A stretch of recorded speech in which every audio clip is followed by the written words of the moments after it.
తూనే ఉంది సార్. ఢిల్లీ సమావేశం తర్వాత రెండు రాష్ట్రాల వెర్షన్స్ విభిన్నంగా ఉన్నాయి అని చెప్పి బండి సంజయ్ కేంద్ర మంత్రి ఆరోపిస్తూ ఉన్నారు. బనకచర్లపై చర్చల వివరాలను బహిర్గతం చేయాలి అంటూ డిమాండ్ చేస్తూ ఉన్నారు సార్. బండి సంజయ్ డిమాండ్ని మీరు ఎలా చూస్తారు? అంటే ఎవరు బహిర్గతం చేయాలి? రెండు రాష్ట్రాల ముఖ్యమంత్రులు బహిర్గతం చేయాలి అంటున్నారు. ఇప్పుడు కోర్టులో ఇద్దరు లాయర్లు ఉంటారు, అటువైపు ఇటువైపు జడ్జి ఉంటాడు. తీర్పును ఎవరు బహిర్గతం చేస్తారు? జడ్జి. లాయర్లు బహిర్గతం చేయరు కదా. లాయర్లు ఏం చేస్తారు? లాయర్లు వాళ్ళ వర్షన్ మాత్రమే బహిర్గతం చేసుకుంటారు. ఇప్పుడు ఏ లాయరు, ఒకవేళ లాయర్కి ఒక వెబ్సైట్ ఉందనుకోండి, తన వాదన, తమ పిటిషన్ మాత్రమే అప్లోడ్ చేసుకుంటాడు. సో ఎదుటి తన అపోనెంట్ లాయరు వర్షన్ కూడా అప్లోడ్ చేస్తాడా? చేయరు కదా. సింపుల్ థింగ్, మీకు జడ్జి మాత్రమే ఈ బోత్ వర్షన్స్ చెప్పి జడ్జిమెంట్ ఇస్తాడు. సో ఇక్కడ జడ్జి ఎవరు, లాయర్లు ఎవరు? రేవంత్ రెడ్డి తెలంగాణ తరఫున లాయరు, చంద్రబాబు నాయుడు ఆంధ్రప్రదేశ్ తరఫున లాయరు, జడ్జి కేంద్ర ప్రభుత్వము, కేంద్ర జలవనరుల శాఖ మంత్రి. ఈ సమావేశానికి అధ్యక్షత వహించింది జలవనరుల శాఖ మంత్రి. ఈ సమావేశం పెట్టింది కేంద్ర ప్రభుత్వం. ఇప్పుడు రేవంత్ రెడ్డి ఒక వర్షన్ చెప్తున్నాడు, చంద్రబాబు నాయుడు ఒక వర్షన్ చెప్తున్నాడు. అఫ్కోర్స్ చంద్రబాబు నాయుడు చెప్పలేదు, కానీ ఆయన తరఫున ఇరిగేషన్ మంత్రి నిమ్మల రామానాయుడు చెప్పాడు. రేవంత్ రెడ్డి వర్షన్ ఏంటంటే అసలు బనకచర్ల కడతామనే వాళ్ళు అనలేదు, వాళ్ళు అనకపోయినప్పుడు ఆపడం ఎక్కడిది అన్నది రేవంత్ రెడ్డి వర్షన్. వాళ్ళు మరి ఎందుకు అనలేదు అన్నది తెలుగుదేశం దానికి వివరణ ఇవ్వాలి. అది నిజమా తెలంగాణ సీఎం చెప్తున్నదని. ఎందుకంటే అప్పటిదాకా బనకచర్ల మీదే కదా చర్చ అంతా జరిగింది.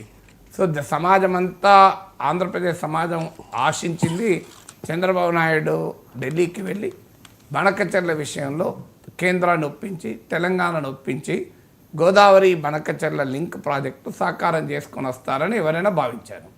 కానీ తెలంగాణ ముఖ్యమంత్రి చెప్తున్నారు అసలు ఆంధ్రప్రదేశ్ వాళ్ళు కడతామని కూడా అనలేదు అని. మరి వాళ్ళు ఎందుకు కడతామని అనలేదు అంటే ప్రీ ఫీజిబిలిటీ రిపోర్టు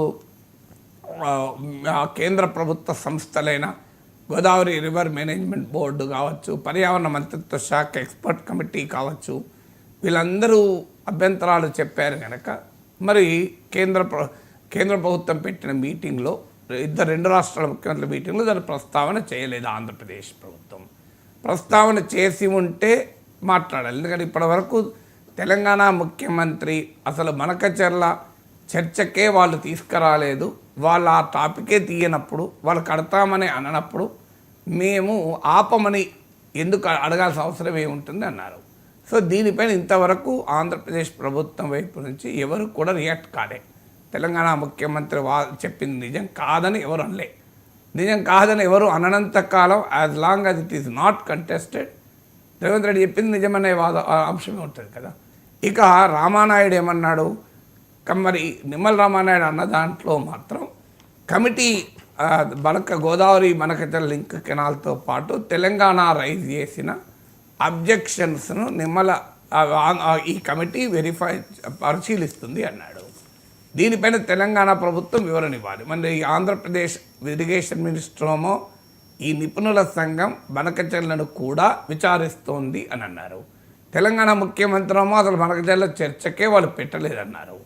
దీన్ని బట్టి క్లియర్గా అర్థమవుతుంది ఆంధ్రప్రదేశ్కు సంబంధించిన వాదనలు ఆంధ్రప్రదేశ్ ఇరిగేషన్ మినిస్టర్ చెప్తున్నాడు, వాళ్ళ తరఫున ఆయన లాయర్ కనుక. తెలంగాణ సంబంధించిన అంశాలు రేవంత్ రెడ్డి చెప్తున్నాడు, ఆయన లాయర్ కనుక. చెప్పాల్సింది ఎవరిగా? రెండు లాయర్లు ఇలా వాదించారు, కానీ తీర్పు ఇది అని కేంద్రం చెప్పాలి. కేంద్రం చెప్పాల్సింది, కేంద్ర హోంమంత్రి లేదు బహిర్గతం చేయండి అని అంటే ఇప్పుడు చెప్పాల్సిందేమో కేంద్ర ప్రభుత్వం. వాళ్ళు చెప్పరు. ఇద్దరు ముఖ్యమంత్రులు కలిసి భిన్నాభిప్రాయాలు చెప్తున్నారు, భిన్నాభిప్రాయాలు చెప్తారు. They are meant for that కదా.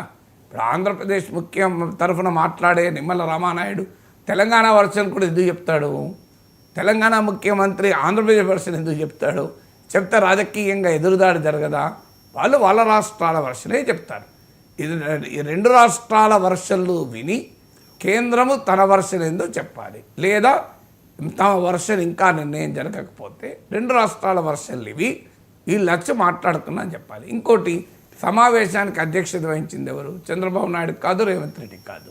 సమావేశానికి అధ్యక్షత వహించింది బండి సంజయ్ కొలిక్, కేంద్ర నీటి వనరుల శాఖ మంత్రి. మొదలు ఆయనను బహిర్గతం చేయాలని అనాలి కదా. లేదు.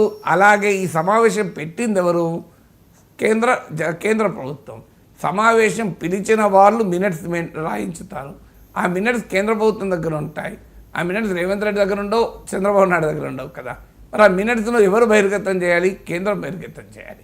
అందువల్ల బహిర్గతం చేయాలని తెలంగాణ ముఖ్యమంత్రి, ఆంధ్రప్రదేశ్ ముఖ్యమంత్రిని అడిగితే ఏం లాభం? అడగాల్సింది కేంద్ర ప్రభుత్వాన్ని, చేయాల్సింది కేంద్ర ప్రభుత్వం.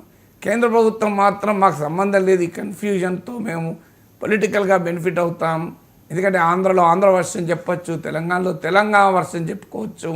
చూడండి, అసలు బనకచర్లను చర్చకే రాకుండా కేంద్ర ప్రభుత్వం జాగ్రత్త పడింది అని తెలంగాణ బీజేపీ నాయకులు చెప్పుకోవచ్చు. చూడు, బనకచర్ల పైన కమిటీ ద్వారా పరిశీలన చేయించడానికి మా కూటమి ప్రభుత్వం సాధించింది అని ఆంధ్రప్రదేశ్ బీజేపీలు చెప్పుకోవచ్చు. ఆంధ్రప్రదేశ్ బీజేపీ తెలంగాణ బీజేపీ ఇద్దరూ కూడా క్లెయిమ్ చేసుకోవడానికి వీలుగా కేంద్ర ప్రభుత్వం మౌనంగా ఉంటుంది. కేంద్ర ప్రభుత్వం మౌనంగా ఉంటూ బండి సంజయ్ తెలంగాణ ఆంధ్రప్రదేశ్ ముఖ్యమంత్రులు బహిర్గతం చేయాలి. వాళ్ళు చేశారు బహిర్గతం, ఇంకేం చేస్తారు? బహిర్గతం తెలంగాణ ముఖ్యమంత్రి చేశాడు, చర్చకే ఆంధ్రప్రదేశ్ వాళ్ళు ఆ టాపికే తీయలేదని. నిజమా అబద్ధమా కేంద్రం చెప్పాలి. నామానాయుడు చెప్తున్నాడు, దాన్ని కమిటీకి రెఫర్ చేశాము, ఆ కమిటీ అది కూడా చర్చిస్తుందని. నిజమా కాదా కేంద్ర ప్రభుత్వం చెప్పాలి. ఎవరి వర్షన్ వాళ్ళు బహిర్గతం చేశారు కదా. ఇక పక్కవాడి వర్షన్ బహిర్గతం చేయమంటే వాళ్ళు ఎందుకు చేస్తారు? వాళ్ళ వర్షన్ చెప్తారు తప్ప. సరిగ్గా రేవంత్ రెడ్డి కేటీఆర్ని ఉద్దేశించి కామెంట్ చేశారు సార్. చీకట్లో రహస్యం